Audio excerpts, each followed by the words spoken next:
Bonjour à tous. Nous allons attendre encore peut-être une petite minute avant de débuter, le temps que les participants se joignent à nous.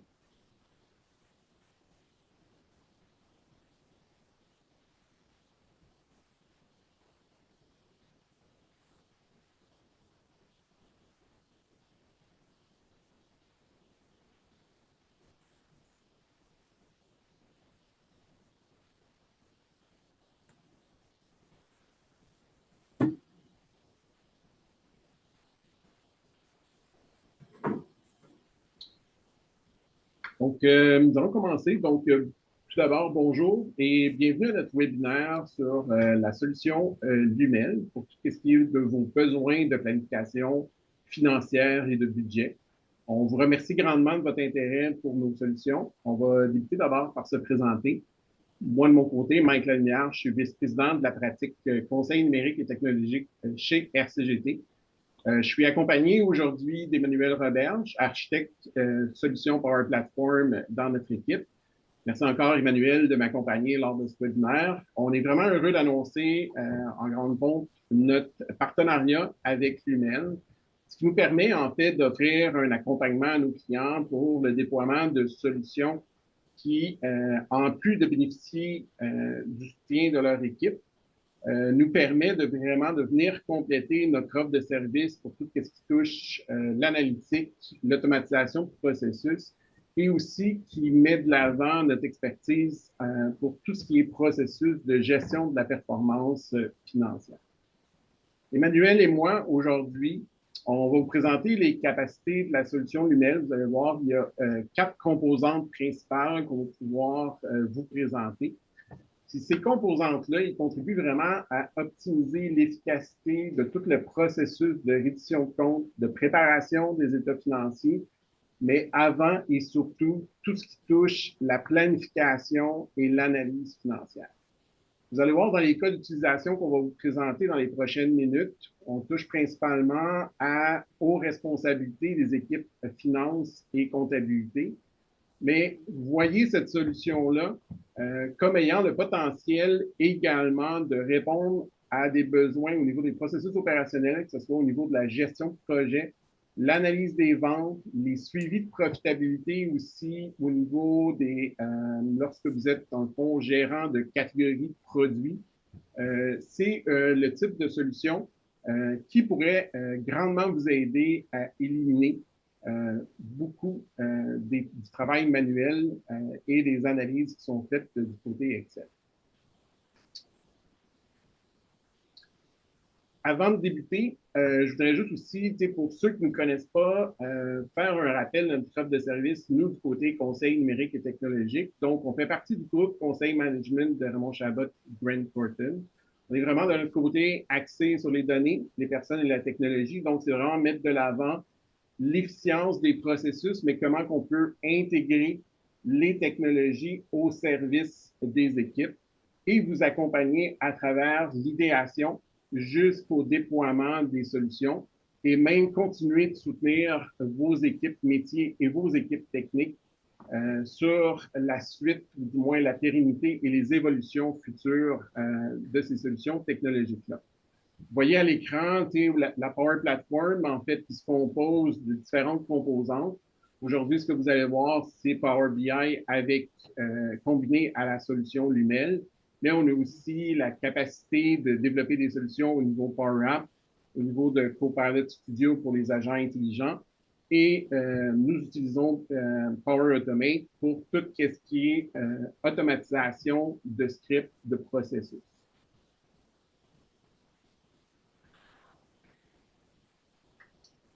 Notre plan de match pour aujourd'hui, on va débuter d'abord par vous faire un survol des composantes de la solution Lumel pour ensuite vraiment définir comment cette solution-là s'intègre dans votre écosystème, donc dans vos applications d'affaires, votre ERP. Si vous avez déjà des solutions de planning, budgeting, comment c'est, dans le fond, est-ce que la solution Lumel pourrait venir compléter certains cas d'usage qui ne sont pas aujourd'hui couverts par ces solutions-là? Et on va également terminer avec des cas d'utilisation réels.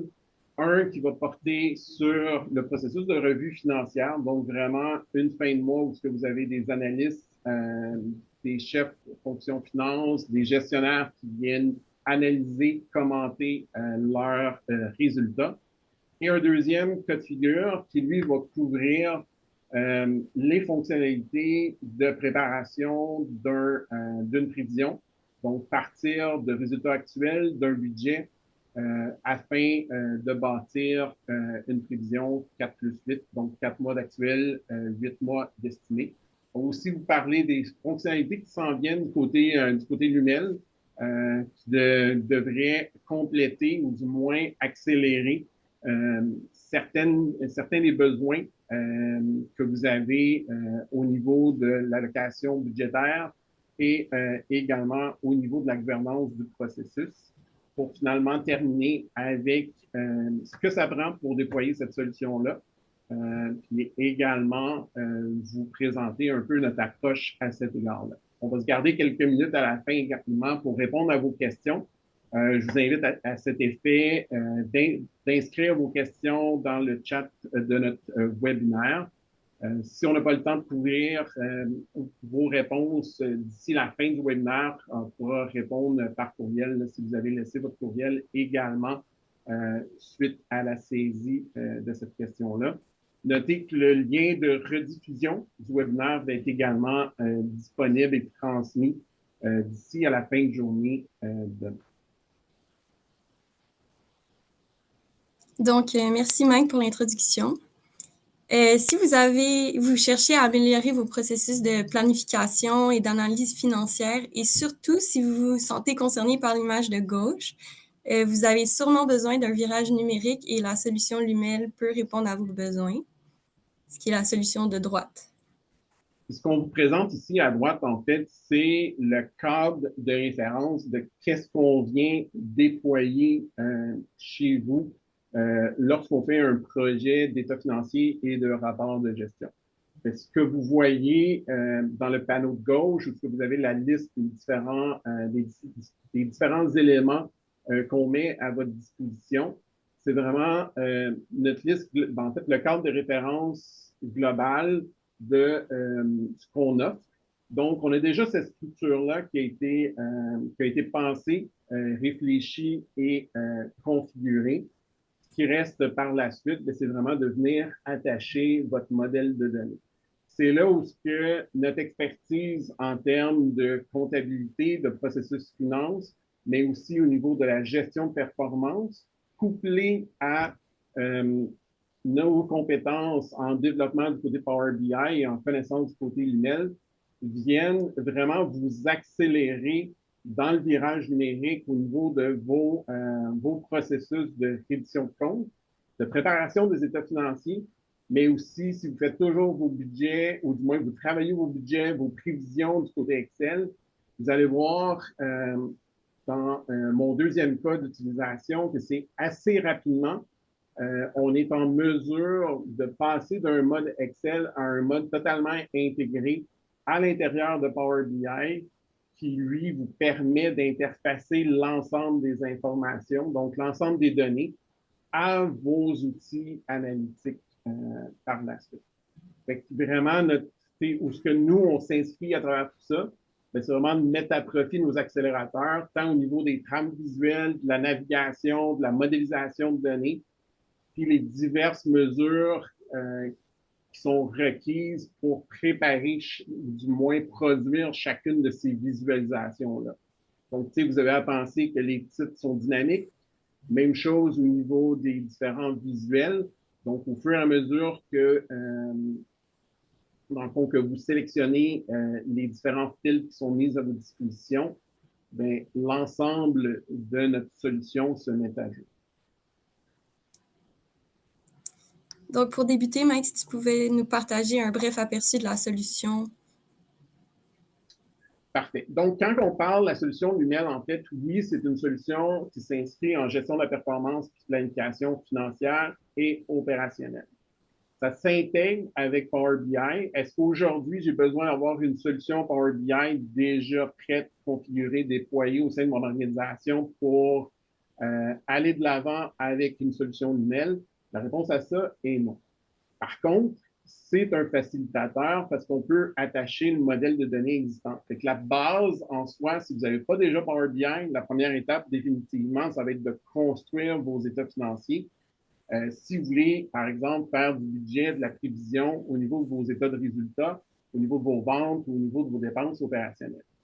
Ce que ça permet avec cette solution-là, c'est autant, bien entendu, la première chose, la saisie, la collecte de données directement dans un outil qui est connecté à vos, dans le fond, à vos destinations sources. On parle de base de données, on parle, ça peut être une liste de SharePoint, ça peut être également une table dans un Dataverse. On intègre différentes logiques d'affaires. Donc, pour ceux d'entre vous qui ont déjà essayé de construire des états financiers dans Power BI, quand on arrive dans les titres, comme par exemple, si j'ai des ventes nettes, des formules de contribution marginale, ça prend quand même une certaine logique en DAX, une certaine complexité à pouvoir bâtir ces différentes hiérarchies-là, puis les contextualiser en fonction des fils de où est-ce que vous vous situez dans vos rapports. Ça, c'est un des éléments qui est très avantageux lorsqu'on fait les états financiers, c'est qu'on est capable de construire les formules directement avec la solution sans passer par une logique scriptée en DAX. Vous avez la possibilité, c'est le premier cas d'usage que je vais vous présenter au niveau d'ajout de commentaires. On parle de commentaires, mais aussi de notes et d'annotations au niveau des graphiques.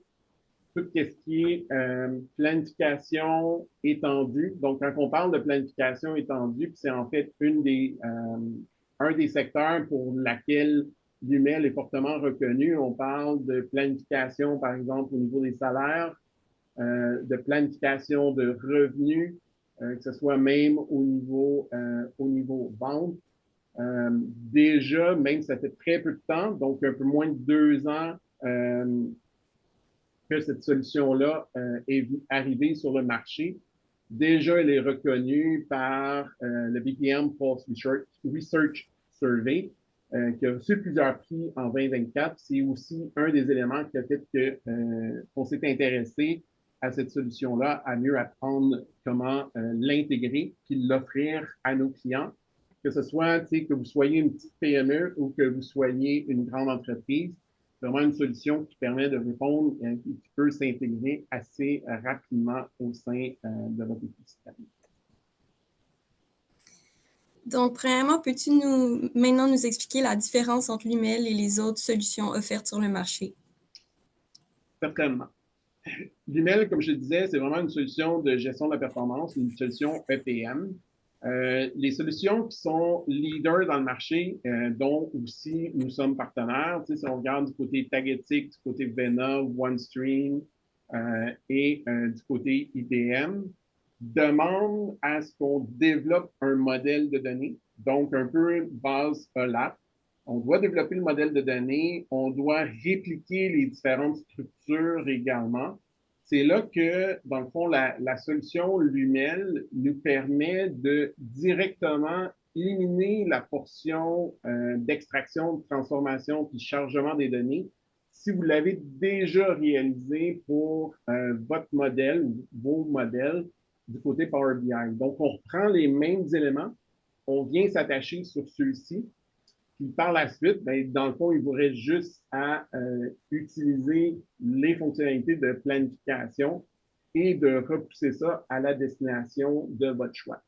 L'autre avantage indéniable également, c'est que le fait, dans le fond, de réécrire au même modèle de données sémantiques que vous avez pour vos besoins analytiques font qu'il n'y a pas de redondance.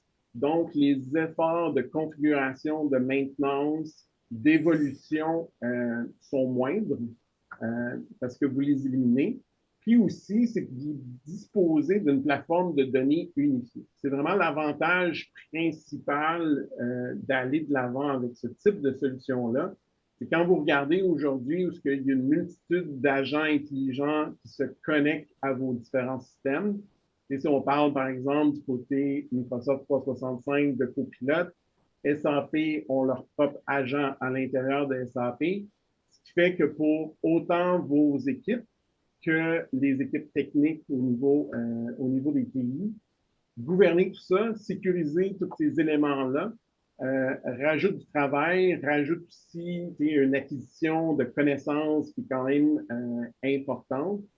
C'est là où ben, si vous réussissez à unifier vos données de vos systèmes ERP, les données qui proviennent, dans le fond, de vos systèmes, que ce soit des données maîtres, donc on parle, par exemple, des données d'identité, de centre de coûts, la charte de compte, que ce soit vos listes de produits, à votre solution analytique et votre solution de planning.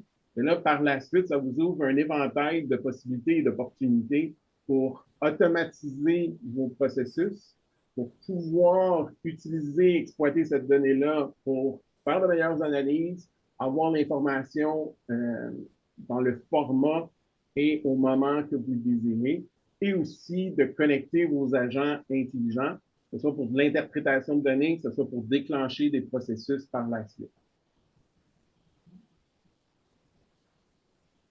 Quand on regarde, bien, en fait, quand on parle des solutions humaines, en fait, c'est une plateforme de solutions.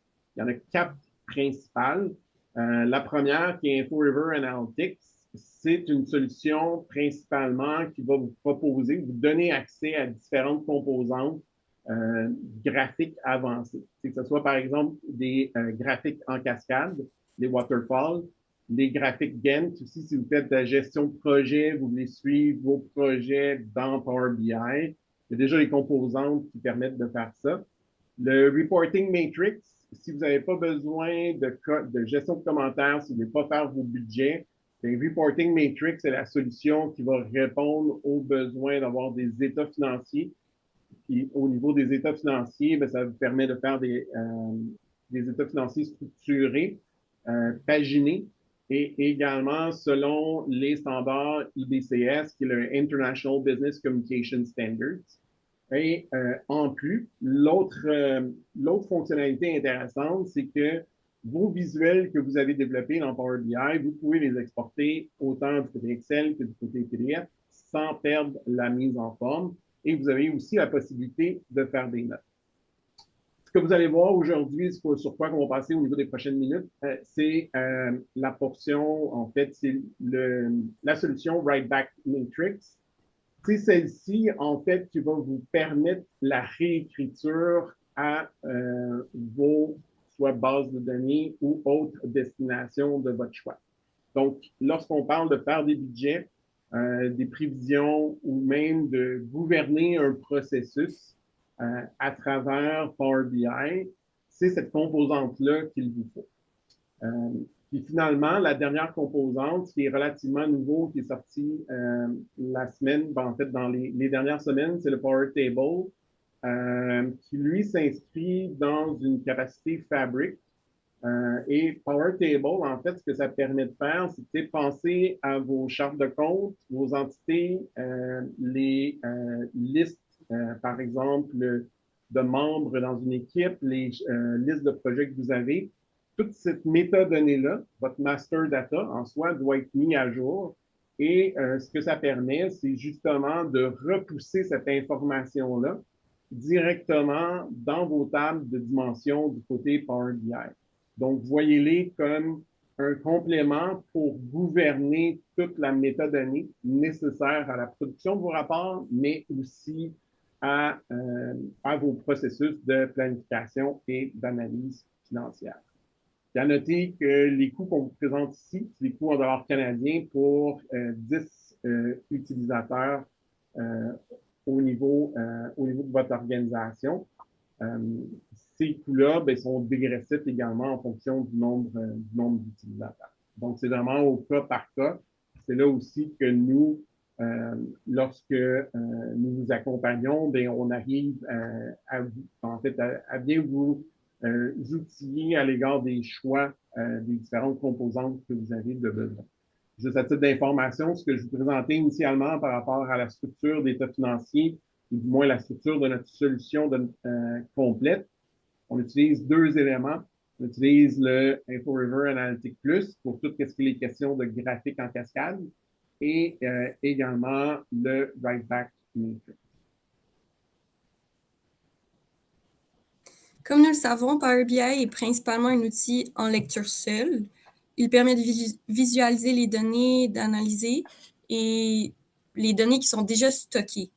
Info River Write Back nous permet justement d'entrer et modifier ces données-là et d'ajouter des commentaires, et ce, en quelques étapes faciles.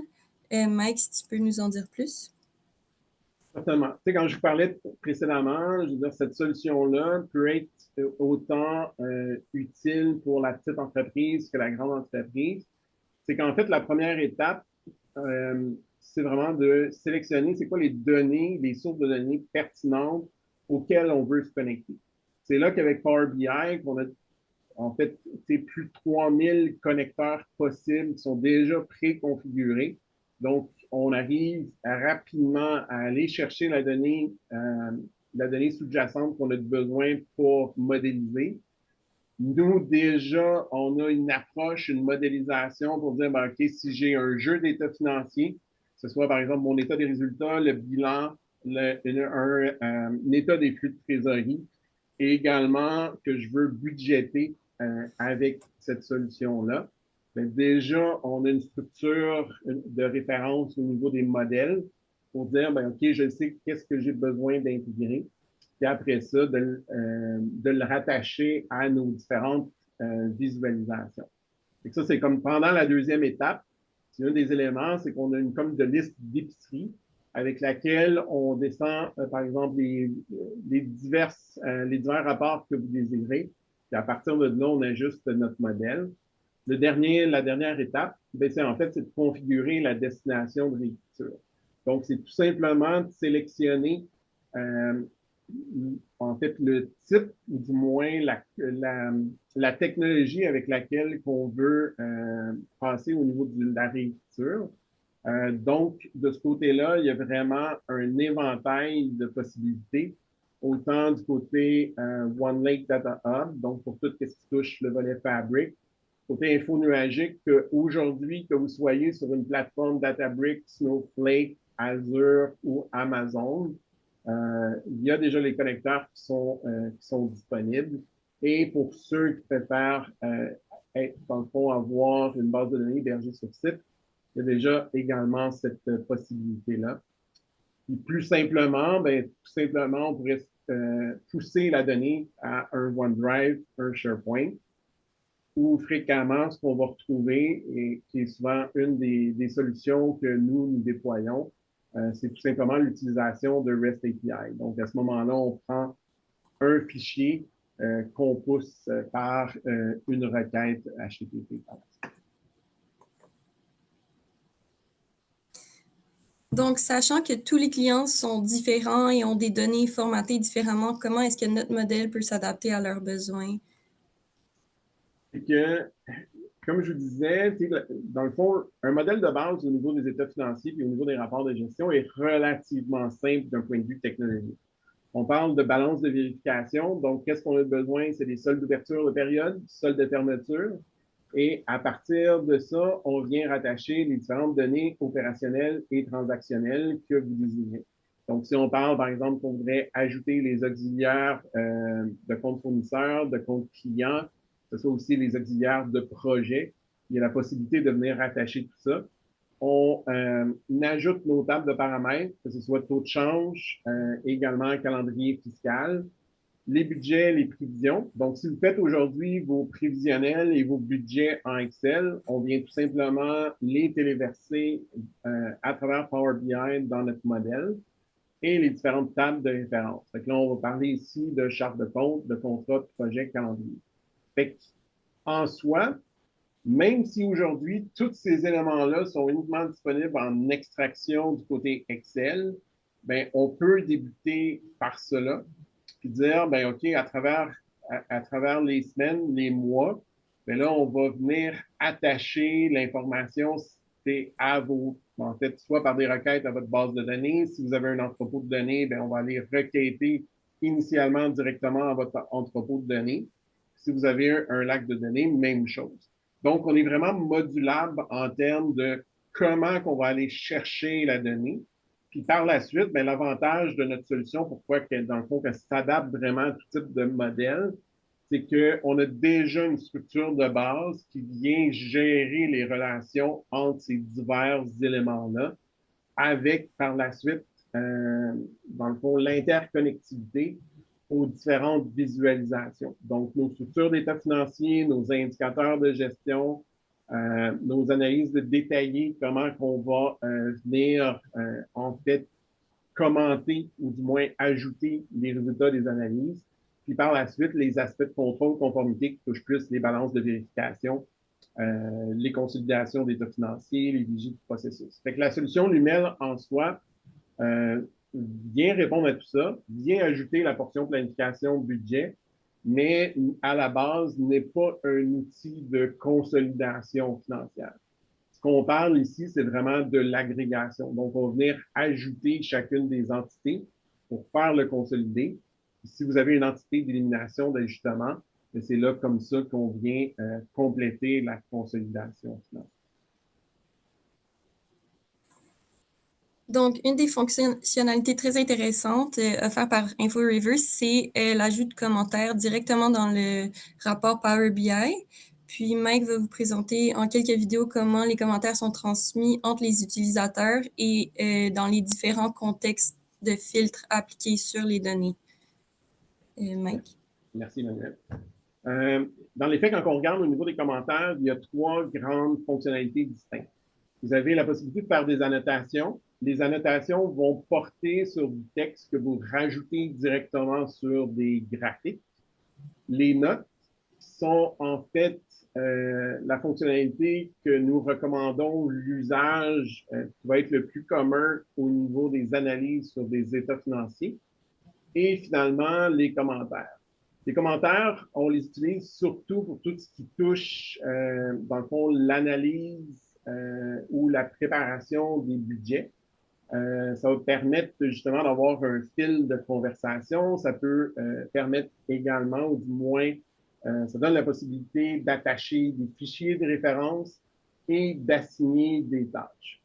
Autant pour les notes que les commentaires, vous avez la possibilité d'attacher ça à une colonne, à une rangée ou à une cellule. Dans l'exemple que je vous présente ici, où j'ai un état des résultats consolidé, vous allez voir la première chose, c'est l'utilisation des notes. Comme je disais, au niveau des notes, vous pouvez les placer n'importe où sur votre état financier. Vous avez la possibilité d'utiliser, en fait, du texte enrichi. Texte enrichi, ça veut dire que vous avez la possibilité de mettre des hyperliens, de changer le format. Et comme vous voyez, ça va faire dans le fond, des bulles de référence au niveau des notes. Vous avez également la possibilité de contextualiser ces notes-là. Donc, on parle ici, je suis dans mon état des résultats consolidés.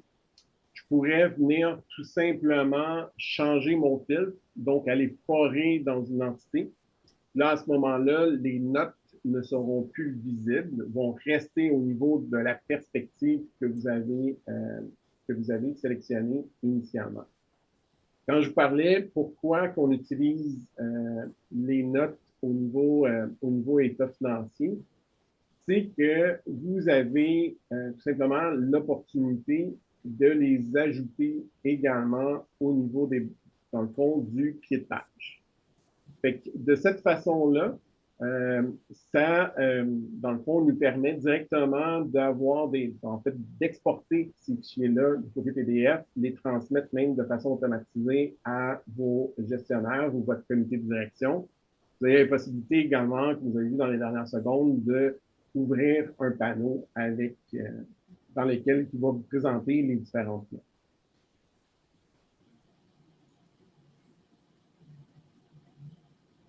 La différence avec les commentaires, c'est que, comme je disais, le commentaire, lui, agit un peu plus comme un fil de discussion.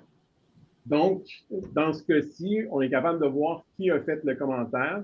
Donc, vous voyez, quand je change mes perspectives au niveau de mes scénarios de comparaison, mes commentaires viennent se contextualiser. Donc, autant du côté des notes que en fait, de la fonctionnalité commentaire, vous avez cette possibilité-là. L'ajout du côté commentaire en termes de fonctionnalité, c'est que vous avez également la possibilité de cliquer sur les différentes variances. Cette variance-là va se présenter dans votre commentaire, puis vous pouvez tout simplement venir ajouter le texte par la suite. Comme je vous disais, au niveau de la préparation, des analyses, des états financiers, Mais comme vous voyez présentement à l'écran, on a aussi la possibilité d'assigner des tâches à des individus. Donc, à ce moment-là, cette personne-là va recevoir une notification par courriel comme quoi que, elle a certaines analyses à accomplir. Encore une fois, du côté commentaire, vous pouvez l'avoir intégré directement dans votre rapport ou comme dans le panneau de commentaires. L'autre élément qui est intéressant, c'est que, comme vous allez le voir ici, vous pouvez bénéficier justement que si dans votre processus, vos équipes ont fait les analyses au niveau du grand livre, vous pouvez tout simplement aller par la suite dans vos rapports plus sommaires, compléter cette analyse-là. Ce qui est intéressant, c'est que autant pour les notes que les commentaires, ceux-ci vont se relier dans l'ensemble de votre hiérarchie. Donc, si j'ai fait des commentaires, par exemple, pour ma période 2, j'ai des commentaires pour ma première période, je veux aller mettre à jour mes commentaires du côté cumulatif. Et vous avez toujours l'opportunité de référer à ceux-ci par la suite.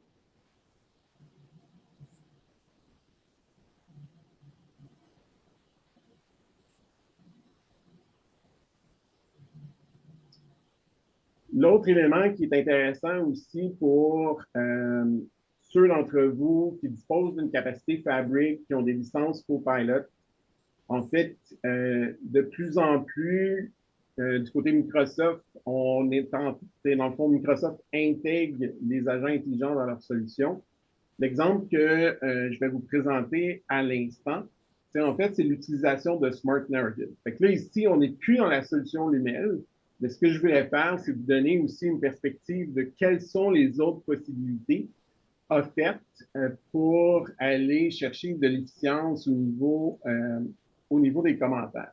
Ce que vous voyez ici, c'est qu'en fait, j'ai pris mon PowerPoint, je suis venu l'intégrer dans mon deck. Est-ce que j'ai pris mon Power BI, je suis venu l'intégrer dans mon deck PowerPoint et j'ai utilisé également la fonction de Smart Narrative pour ajouter mes commentaires au niveau de mes graphiques en cascade. L'avantage que ça a, c'est qu'en fait, c'est que, encore une fois, comme vous voyez présentement, c'est que sur la base de la sélection de mes filtres, les commentaires vont tout simplement venir s'ajuster et se contextualiser à mon modèle de données.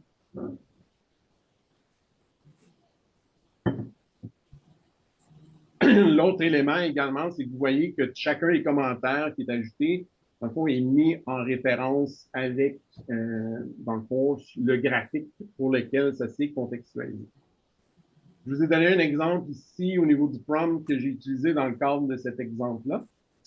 C'est tout simplement en ajoutant les différentes variables au niveau de mon modèle qui peut par la suite là, venir mieux répondre à mon besoin au niveau de mes analyses. J'ai la possibilité de tout simplement copier ceux-ci. Je pourrais même venir les réinscrire du côté de mes différents rapports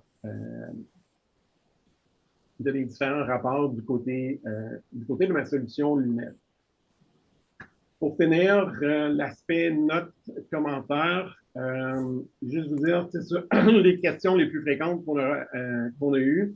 Par rapport à l'historisation de commentaires, en fait, le modèle, ou du moins la solution Lumel à la base, historise le commentaire, dans le fond, dans l'application en soi, donc dans le modèle sémantique. Mais si vous voulez utiliser ces commentaires-là à d'autres fins, il est tout à fait possible de faire une réécriture des champs commentaires vers la destination de votre choix. Il est à noter aussi que ce champ commentaire-là se relie à ce que vous donnez comme accès à vos utilisateurs du côté Power BI. Donc, quand on parle de RLS, c'est le Role Level Security. Donc, si moi, je suis uniquement privilégié pour une entité et un département, j'aurai la possibilité seulement d'inscrire des commentaires pour ce département-là au sein de cette entité. comme je vous parlais également, dans le fond, vous avez vu un peu la différence entre les notes et les commentaires. Les notes n'ont pas la possibilité de faire l'assignation. C'est vraiment juste dans le fond, un ajout de texte. La fonctionnalité de fil de conversation, c'est au niveau des commentaires. Mis à part les commentaires et notes, est-ce que tu peux nous parler des autres fonctionnalités de l'UML? Certainement. Fait que là, dans les prochaines minutes, je vais vous présenter tout ce qui touche planification et analyse financière. Donc, on va parler de budget, de prévision. Ça pourrait être aussi de la modélisation de scénarios. Si vous faites des projections, par exemple, pour une acquisition d'entreprise, si vous faites des analyses de profitabilité, cette solution-là peut répondre aux besoins. Puis également, ce que ça vient à travers InfoRiver Writeback, toutes les autres fonctionnalités en termes d'exportation PDF, Excel, en fait, la possibilité d'ajouter des formules sont disponibles, ainsi que l'envoi en fait, l'automatisation de cédules d'envoi. Quand je vous parlais que c'est un outil de planification financière et d'analyse étendue, c'est qu'on a la possibilité de vraiment couvrir plusieurs cas d'utilisation, que ce soit du côté finance, qu'on en a amplement parlé. Je parlais tantôt au niveau des ventes. Si vous faites vos prévisions de vente, vos analyses de profitabilité, une planification stratégique, celle-ci viendrait alimenter, par exemple, votre état des résultats prévisionnels. Bien, il y a moyen d'utiliser le même modèle. Même chose au niveau des opérations, que ce soit en gestion de demande, gestion d'inventaire, planification des ressources humaines et planification de gestion de projet. Les méthodes de planification qui sont disponibles, que je vais vous montrer dans les prochaines minutes, bien, ça inclut pas mal toutes les méthodes disponibles, ou du moins que nous utilisons, que ce soit du top-down, du bottom-up, du driver-base. Donc, c'est par inducteur de coût ou inducteur de vente. Vous avez le zero-based budgeting, donc de dire, ben, OK, je vais partir, je vais avoir mes résultats actuels, je fais mon budget, je pars à zéro. Bien entendu, la modélisation de scénario. Donc, de dire un peu, par exemple, avec le contexte tarifaire, le contexte économique actuel, on va faire plusieurs scénarios en fonction des différents paramètres, des différentes variables qu'on nous présente. Donc, ce soit un scénario pessimiste, optimiste, un scénario de base. Donc, tout ça est intégré directement à la solution. Donc, quand on regarde dans une solution de planification intégrée, c'est qu'on part avec votre état financier. Donc, on part avec votre structure de gestion. Et par la suite, dans le fond, on va venir attacher les différentes actions. Donc, vous avez la possibilité de saisir des données, que ce soit en termes de numérique, en termes de texte, en termes de liste déroulante. Ça peut être aussi des boîtiers de sélection qu'on vient ajouter pour dire, OK, ben, si celui-ci a été validé, ben, à ce moment-là, vous avez un X, ça va venir geler la cellule. Vous avez des différentes structures qu'on peut ajouter. Comme vous voyez ici à l'écran, mes ventes nettes, ma contribution marginale sur intrant, c'est des éléments qu'on est venu tout simplement ajouter comme formule. Et bien entendu, les commentaires et les notes. Une fois qu'on a ajusté, ou du moins qu'on a construit notre modèle budgétaire, avec notre scénario, nos différentes versions, donc les snapshots peuvent être faits, il nous reste simplement à configurer le write-back. Je vais vous montrer en action qu'est-ce que ça, dans le fond, comment qu'on travaille tout ça. Donc, ce cas-ci, où est-ce que j'ai un état des résultats tout simple, est-ce que j'ai mes actuels, j'ai mon budget, j'ai mes actuels dans le fond, jusqu'au mois d'avril. Ce que je veux faire, c'est vraiment préparer mes prévisions. Donc, tout simplement, je vais aller ajouter ma mesure qui va contenir, dans le fond, mon prévision 4+8. Puis à partir de ça, je vais venir la configurer pour dire mes périodes fermées, bien, je vais avoir mon actuel. Et là, je veux faire mes prévisions pour le mois de mai au mois de décembre pour ma fin d'année. Donc, rapidement, j'ai mon estimé qui, là, présentement, est identique à mon budget. Ce que je vais faire, ou ce qui me reste à faire, c'est tout simplement d'aller modifier par la suite mes périodes de clôture. mes périodes de clôture, en fait, vont correspondre à mes actuels. Donc, tout ce qui se voyait en termes d'étapes présentement se font dans Power BI. Donc, vous n'êtes pas dans une autre solution, vous êtes directement dans Power BI avec le module d'InfoRiver WriteBack.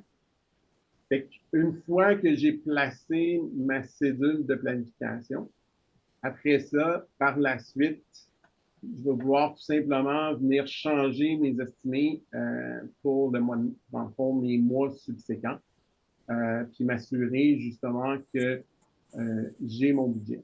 Donc, je vais ajuster ma période. Donc, si vous faites du rolling forecast, il y a moyen déjà de le configurer de façon à ce que chacun des mois, cette étape-là que vous avez vu à l'écran se fait de façon automatique. Donc, si j'ai remplacé mon mois d'avril, qui était budget, par mon actuel, là, par la suite, je vais tout simplement aller modifier mes valeurs. Puis au niveau des ajustements, ben, tu sais, comme là, dans ce cas-ci, je pourrais vouloir garder mon 4 plus 8. Donc, je vais dire, ben, OK, je vais me faire un scénario de base. Ici, donc, je me crée un scénario qui est mon 4 mois d'actuel, 8 mois de révisé, qui lui va devenir en fait ma version de travail avec lesquelles que je vais venir faire mes modifications. Donc, c'est là, ici, que vous avez la possibilité de faire plusieurs scénarios. Parce que si j'ai gardé mon scénario révisé et mon scénario de base initial. Puis, tout simplement, pour aller faire les modifications, vous avez la possibilité d'utiliser, en fait, une barre de simulation d'ajustement ou tout simplement de venir inscrire les valeurs ou les mettre également par les formules. Dans le fond, comme dans ce cas-ci, je dis, ben, OK, je vais prendre ma valeur de vente que j'ai ajustée et je vais venir appliquer un pourcentage de coût des intrants qui est de 70 %. Juste montrer rapidement l'autre avantage, du moins l'autre aspect qui est très intéressant, c'est que pour la redistribution, vous avez vu tantôt, pour chacun de mes postes, j'avais également en fait une ventilation au niveau du grand livre. Donc, je peux choisir comment que je vais redistribuer ma valeur au niveau des postes, du moins des structures sous-jacentes à ma dépense. Fait que je peux le faire basé sur mes actuels, je peux le faire basé sur un mois, un trimestre. Donc, assez rapidement, ça nous permet d'accélérer la préparation d'un budget. Comme je disais, dans le cas, en fait, pour tout simplement la réécriture, une fois que vous êtes prêt, vous avez tout simplement, en fait, la possibilité d'ajouter des commentaires, des remarques qui sont au niveau des notes. Dans le module, vous allez le voir ici à l'écran, c'est que vous avez la possibilité de sélectionner comment vous voulez et qu'est-ce que vous voulez écrire. Donc, vous avez la possibilité de sélectionner le scénario, les colonnes que vous voulez envoyer vers votre destination et par la suite, tout simplement cliquer sur le WriteBack.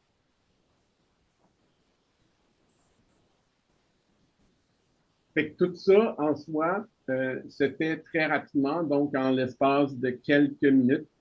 Vous avez vos prévisions, vos budgets qui sont déjà montés par la suite. Quand on regarde en termes des autres fonctionnalités qui sont aussi couvertes par cette solution-là, donc, il y a 3 grands modules, ou du moins fonctionnalités, qui vont s'ajouter dans ce mois-ci. La première, c'est les modules de règles d'allocation. Donc, si on parle, par exemple, pour ceux d'entre vous qui font des allocations de coûts basées sur différents intrants, que ce soit pour préparer des coûts standards ou du moins calculer des marges, C'est déjà possible aujourd'hui avec les fonctionnalités d'InfoRiver Write-Back. Maintenant, ce qu'ils ont ajouté, c'est juste tout simplement, ils sont venus simplifier et bâtir un module pour configurer les règles plus simplement. On a également la possibilité de monter nos budgets, nos prévisions par inducteur d'activité, qui peut être très intéressant aussi si vous voulez simplifier ou du moins avoir une première version de vos budgets.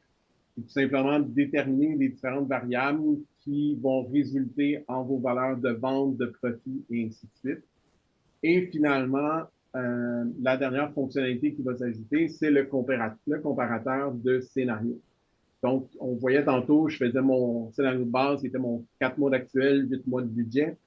Vous avez également vos prévisions. Bien là, rapidement, vous avez la possibilité, dans la solution même, de faire ces comparatifs-là entre vos différents scénarios. Aujourd'hui, la façon qu'on le fait, c'est tout simplement avec le write-back, puisque là, on ramène ces informations-là au niveau de Power BI. Fait que ce que ça permet, c'est justement, ça l'évite à avoir à monter différentes structures du côté Power BI, différentes mesures.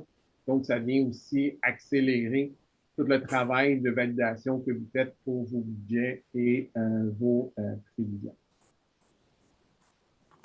Quand on regarde pour déployer cette solution-là, qu'est-ce que ça veut dire pour vous? C'est quoi les étapes? C'est quoi les prérequis?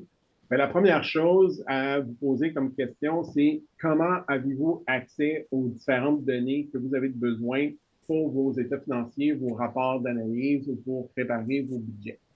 Comme je vous disais, autant que ce soit aujourd'hui, j'ai juste accès à mes données du côté Excel où celles-ci sont bien structurées dans un entrepôt de données ou dans un acte de données. Les deux cas de figure, on est capable de travailler avec ça.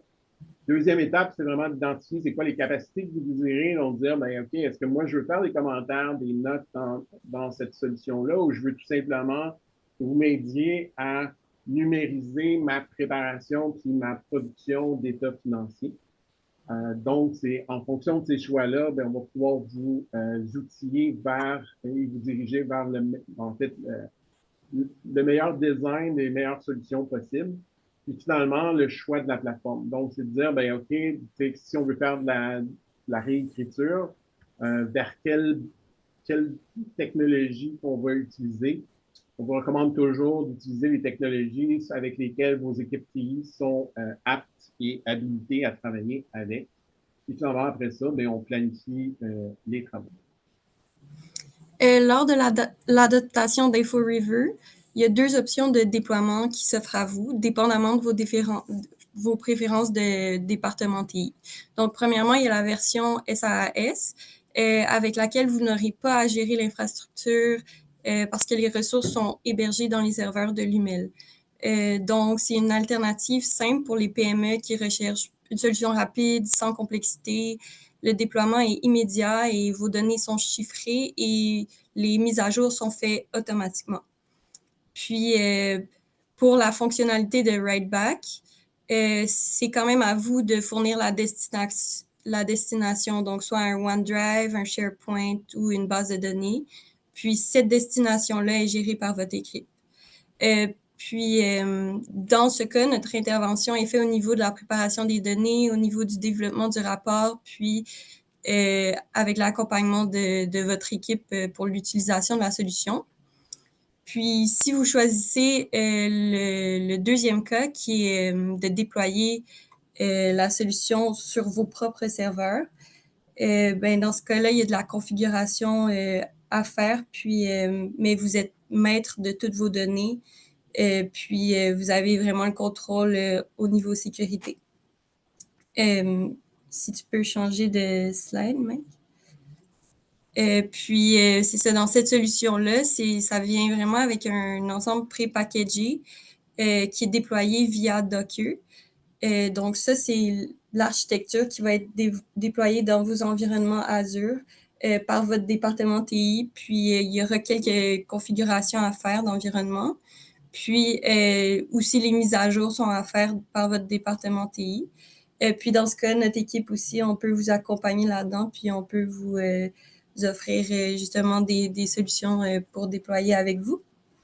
Puis, c'est ça, ce schéma, vous pouvez le montrer à votre département TI comme référence s'ils sont curieux. Merci, Emmanuel. Également, puis pour vous donner une idée du temps de déploiement, en fait, de qu'est-ce que ça peut représenter un projet de cette nature-là.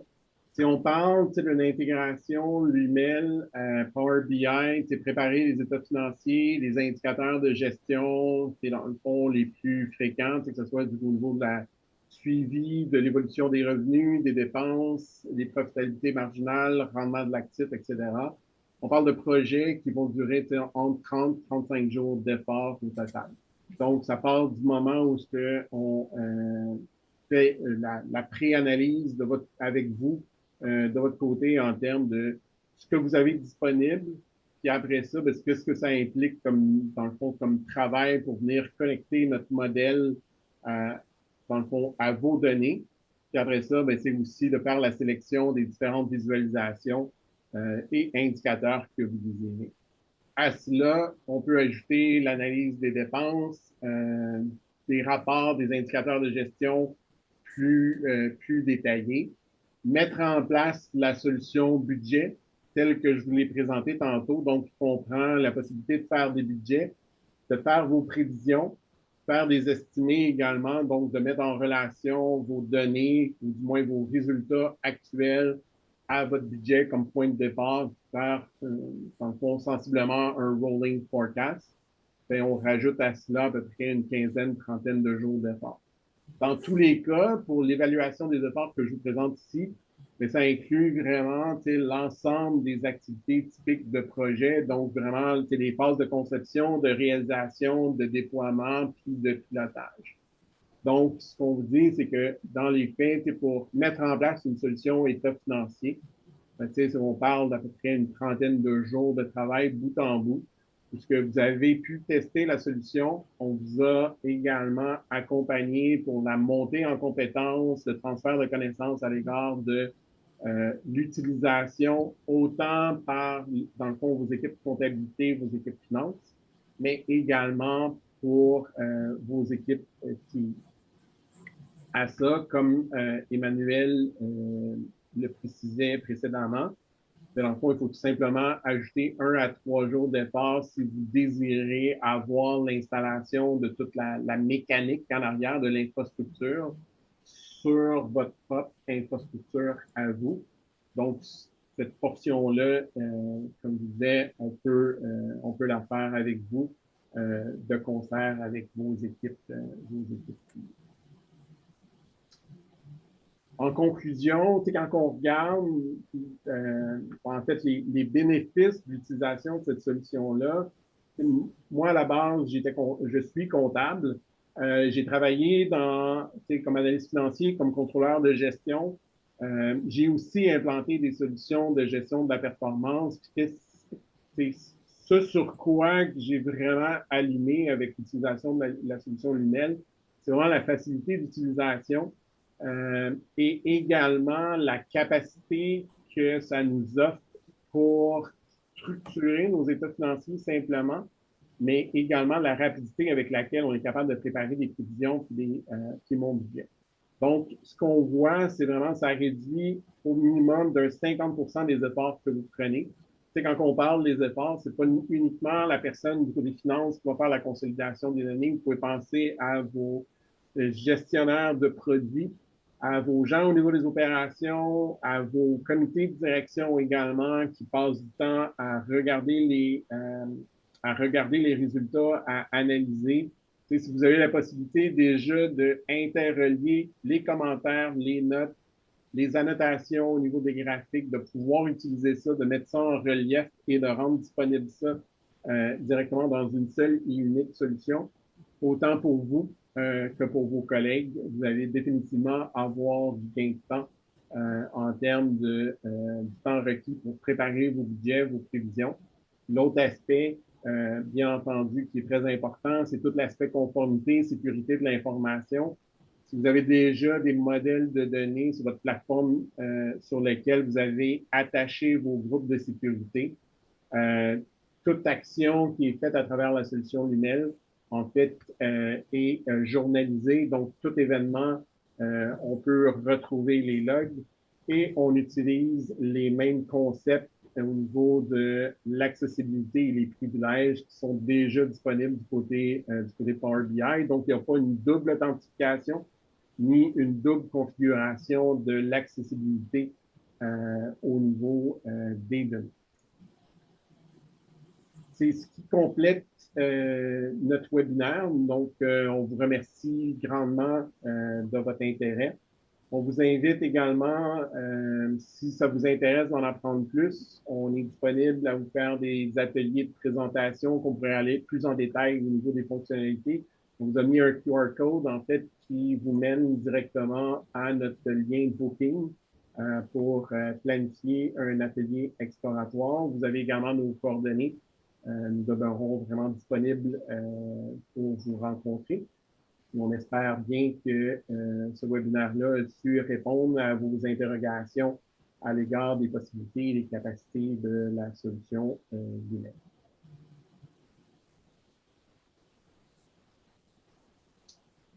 On a encore peut-être 2 minutes pour des questions. Une des questions qu'on a eues, c'est au niveau des jusqu'à quel point que les visuels sont personnalisables. Tu sais, comme vous dit, nous autres, on arrive avec une solution déjà préconfigurée. En fait, tous nos visuels sont attachés à des variables, donc il y a des mesures qui sont contextualisées à votre contexte à vous. Puis également au niveau des choix de couleurs, des choix d'indicateurs, c'est tout à fait ajustable à partir des différents canevas qu'on supporte. Pour ce qui est du type de support également, puis de la documentation disponible, en fait, ça fait partie de notre offre de service lorsqu'on travaille avec vous. Vous avez des aides à la tâche, des capsules vidéo aussi que l'on prépare. Lorsqu'on vous partagez l'hyperlien vers le webinaire, on va aussi vous partager des hyperliens qui mènent à de la documentation des webinaires supplémentaires qui ont été effectués par l'équipe de l'UNED. Donc, c'est ce qui complète le temps qui nous était alloué aujourd'hui. Encore une fois, je vous remercie grandement de votre attention et de votre participation. Puis je vous invite à se connecter à nous et à planifier une rencontre si jamais vous voulez en apprendre plus et voir comment cette solution-là peut s'inscrire au sein de votre organisation pour accélérer votre virage numérique. Merci et bonne journée. Merci.